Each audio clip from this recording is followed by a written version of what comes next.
옛 백제 왕국이 부여 땅으로 도읍을 옮긴 이후 무왕 35년 서기 634년 궁궐 남쪽에 조성한 부여 궁남지.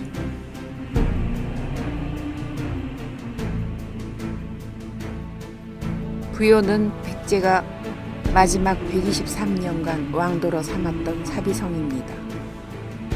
평야가 많아 백성들 살기가 좋았고 중국의 남조 문화를 받아들여 백제 특유의 문화로 발전시켜서 일본의 학문과 기술 등을 전수했던 문화 강국 백제.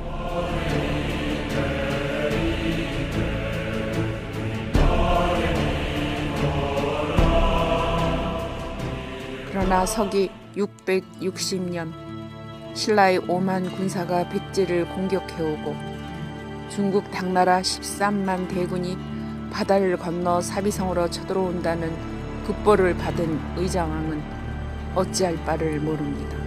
그러나 때는 이미 늦어버렸습니다. 부여 부소산 기슭에 있는 삼충산은 백제의 충신인 성충, 흥수, 그리고 우리가 많이 들어온 계백장군이 높은 충절을 기려오는 사당입니다.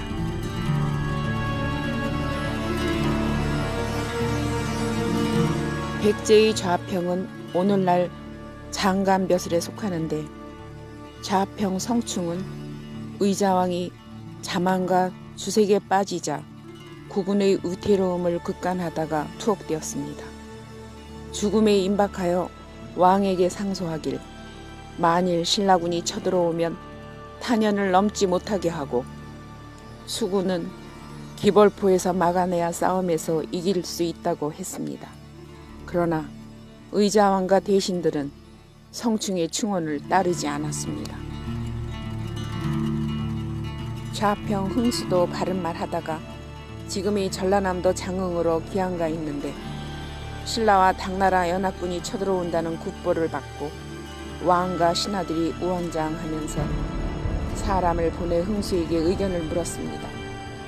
흥수 역시 백간과 탄현은 백제의 요새지인 만큼 신라군이 탄현을 넘지 못하게 하고 당나라 군대는 기벌포에 들어오지 못하게 해야 한다고 역설했지만 왕과 신하들은 죄인의 말을 믿을 수 없다 해서 묵살했습니다.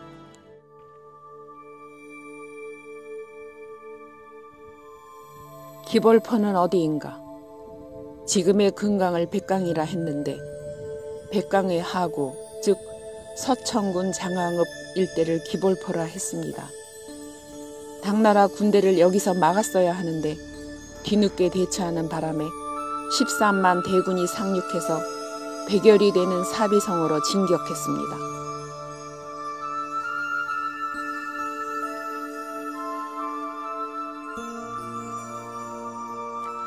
신라군이 직결지인 상주 금돌성을 떠나 탄현을 넘고 황산벌로 공격해 온다는 급보를 받은 의자왕은 계백장군으로 하여금 5천여 결사대와 함께 대항토록 했습니다.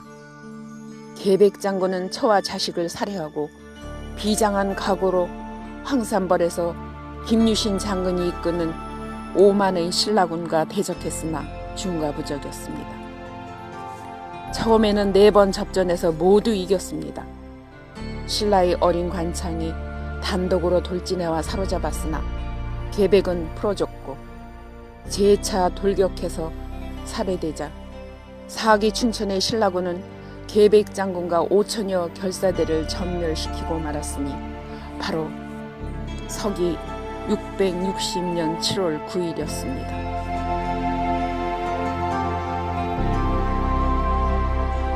당시 치열한 전투를 벌였던 논산시 연산면 신암리 일대는 처참한 사륙 현장이었고 신라군은 곧바로 사비성으로 진격해서 당나라 소정방이 13만 군대와 함께 사비성을 함락시킴으로써 백제 700년 사직은 멸망하여 문을 닫았습니다.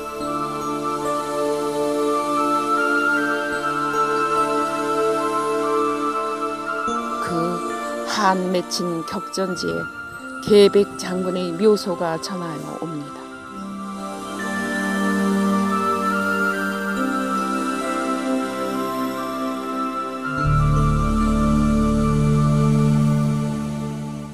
신라의 백제 정벌군은 어디에서 출발되었는가? 상주시 모덕면 수복리에 해발 932m 백화산이 있는데 그 동쪽 산기슭에 금돌성이 있습니다.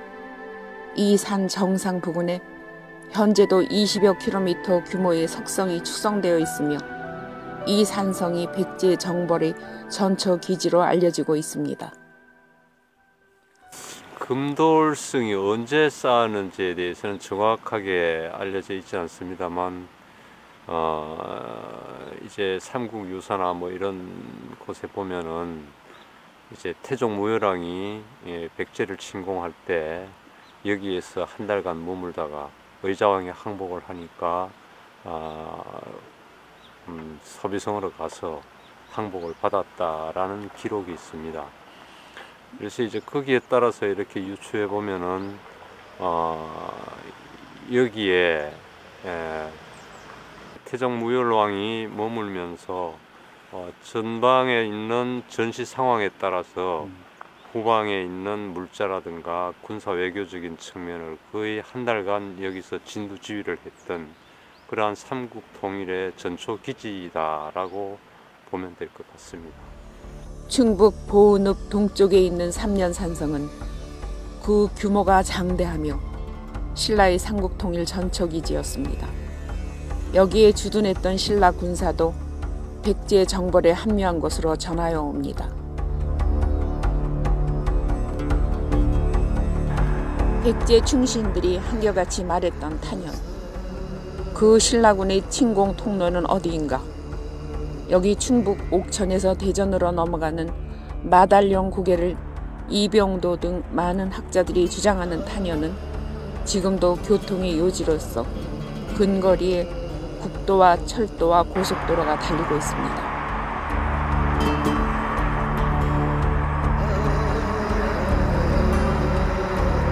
옛날에 서기 한 660년 신라가 백제를 공격할 때 그 당시에 이곳을 통과해 가지고 바로 서쪽으로 식장산맥을 넘어가는 그 산상에 보면은 숫고개라고 탄현, 한자로 얘기하면 탄현고개라는 고개가 있었습니다.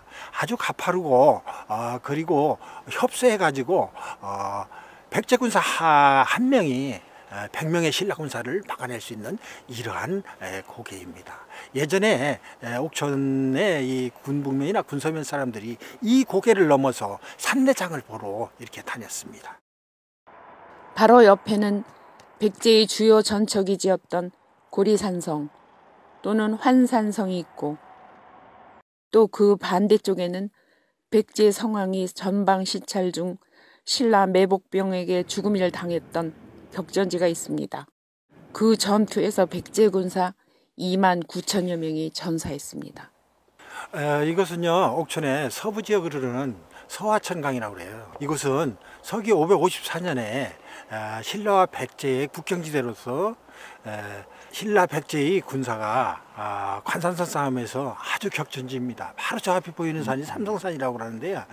바로 이곳 절벽에서 백제 성왕께서 사로잡혀 가지고 이곳에서 전사한 곳입니다. 특히 그 당시에 삼국사기에 보면 29,600명의 백제 군사가 이 관산성 싸움에서 죽었다. 그래서 축자지어라는 이러한 장군에 의해서 화로를 개척해 갖고 400명만 부여로 살아갔던 그러한 애달픈 이야기가 있는 이곳입니다. 탄현에 대한 또 다른 학설이 있는데 영동과 금산을 지나 진산의 숫고개, 즉 탄현을 넘어 벌곡을 지나서 항산벌에 이르는 통로를 말합니다. 이곳 진산 면소지지에서 낮은 고개를 넘으면 벌곡으로 곧장 갈 수 있고 벌곡에서 검천리 고개를 넘으면 면산의 항산벌이 나오는데 25km 정도의 가까운 거리입니다. 진산읍 읍내리 입구에 벌곡으로 넘어가는 옛길이 있습니다. 나지막한 고갯길을 예전엔 숫고개, 즉 탄현이라 불렀다 합니다. 신라의 5만 군사가 이동하기 위해서는 적으로부터 협공당하지 않고 군수물자 등과 함께 빠르게 이동할 수 있어야 했을 것입니다.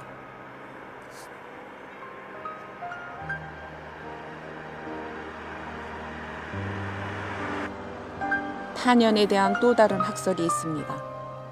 금돌성에서 출발한 신라군은 충북 양산과 금산을 지나서 험한 대둔산 베티고개를 피해 전북 완주군 운주면의 숫고개를 넘는 코스인데, 숫고개, 즉 탄현이라는 옛길은 현재 확장 공사를 하고 있습니다. 이 운주면 숫고개를 넘어 전주 쪽으로 가다가 운주 상거리에서 벌곡 쪽으로 가면 쉽게 연산의 황산벌에 이르게 됩니다.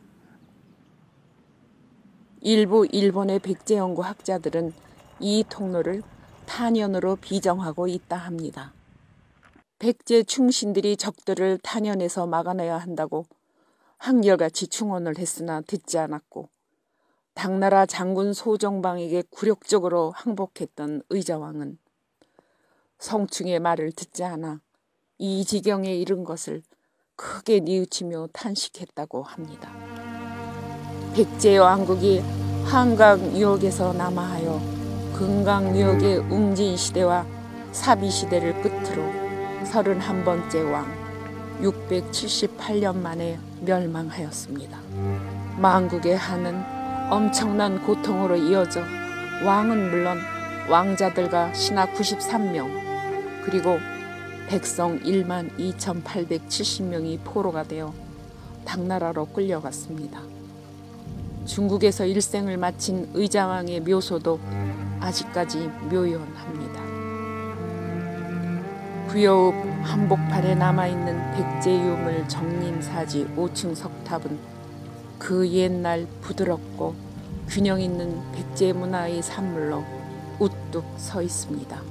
1357년 전 불타는 사비성의 화염에 끌린 흔적이니 당나라 장수 소정방이 백제를 정벌했다 해서 백제 정벌 기념탑이라는 글귀를 탑신에 새겨놓은 모습도 그대로입니다. 백마강을 내려다보는 부소산의 낙하암. 백제 멸망의 날에 많은 궁녀들이 백마강으로 뛰어내려 마치 꽃잎이 흩날리는 것 같았다 해서 낙하암이라 부르게 됐다고 하던가요. 오늘날 부여를 찾는 사람들은 그 옛날 만국의 슬픔과 한을 어찌 다 헤아릴 수가 있겠습니까?